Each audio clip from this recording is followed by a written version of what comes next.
hierarkiya na mukhang pera na mga representante na hindi nagre-represent ng interes ng kanilang mga constituents out of office and replace them with real people with good, real feelings for their own.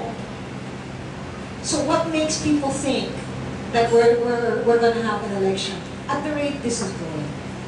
If we don't try and stop it, Chacha is going to, they convene as constituent assembly. Before you know it, they're talking not just about economic provisions.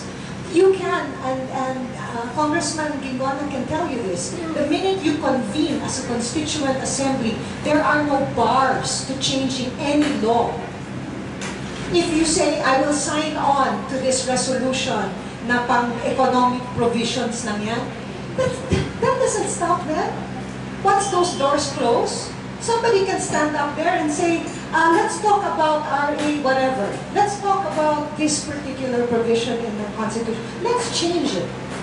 And if we're not careful, we wake up one morning and we have no elections, we have term extension, and then we have no chance of changing the people who have really ruined our lives for the last few years. Tanong ko naman kay Rene. Nato, anong posisyon ng bayan after all of this also? Same question. Well, sa ngayon, ang pinaghahandaan natin kung paano ilulunsad yung sa nationwide campaign against charter change.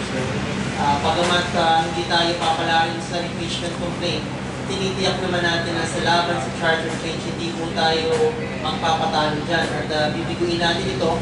Kasalukuyan nga po, marami na po mga grupo ang nag-uusap-usap at ang malinaw na consensus, kinakailangan kumilos para pigilan Chacha.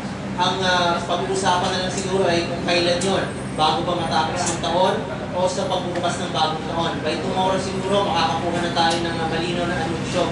At ang pangamba talaga, nandoon sa pagpapalawig sa poder ng Desarrollo. Yun ang bagay na hindi papayagan ng ating taong bayan. At maganda nga ngayong araw, November 30, araw ni Bonifacio, napakarami po ang pupunta sa kalsada. At dala-dala yung diwa ni Bonifacio, lalabanan itong Chacha. At hindi papayagang malugmok naman sa napakatinding krisis ng ating bansa. So asahan niyo po, in the coming days, probably either before the year ends o early next year, magkakasama-sama ulit sa kalsada yung iba't ibang mga grupo para ibigay yung malinaw na mensahe na sobrang na tama na hindi na po pwede itong Chacha. Sa dinami-dami na binanggit dun sa impeachment complaint ni Joey De Venecia, sinabing walang substance at hindi factual. Ng pages yun, Joey, 1,000 pages. 100 pages. 100 pages. 100 pages on the complaint, and 900 pages on the annexes. And there are no facts at all, as according to according to the administration. But Congressman Rodriguez actually again recited the facts in the impeachment complaint and showed it one by one to the administration congressman. And no administration congressman even said anything outside of the summation of Edsel Leclan.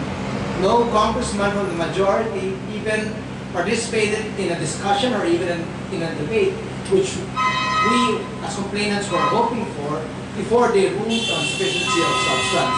So talagang sa palagay ko ay naluto na yon. And imagine 3 hearings lang tapos na. Tapos one plenary with 2 hours lang tapos na rin. So parang talagang garapal yung ginawa dun sa impeachment complaint. And I think that we now need to have maybe impeachment reform in a law somewhere or probably in sa ating saligang batas. That's a good suggestion, Congressman. Would you like to change the process of how the impeachment is supposed to be made once a complaint is filed? Not now. That will be the charter change. Not now. Not now. So it will not be at least until next year, not now. Tango muna bago Tango Chacha. Tanggalin daw siguro. Anyway, I'd like to go back to kay Nato. one question before I throw the microphone to our friends here in media. Nato, ang sentimiento ng masa ay halos nasa sa'yo lahat. Maliban dun sa grupo ni Lea and everything. Pero ikaw, taon-taon, kada administrasyon, di ba? Baka yung bagong upo, ganun din ang magiging posisyon ng bayan. Kung mapalitan si Gloria, sa palagay mo ba tatahimik na rin ang bayan at nakuha niyo na yung gusto na niyo na palitan siya? Actually sa ngayon, hindi pa namin iniisip kung sino yung papalit kay Gloria dahil malaki pa yung problema natin doon sa nakaupo. No? Pero pagpalagay natin mawala si Gloria, bumaba siya sa pwesto, yung problema kasi natin hindi lang nasisentro sa isang tao individual. Napakalalim at buong sistema yung may problema. So, kinakailangan niya ng sustained effort na huwag tayong papayag na matapos manalo sa isang labanan, magiging kampante tayo.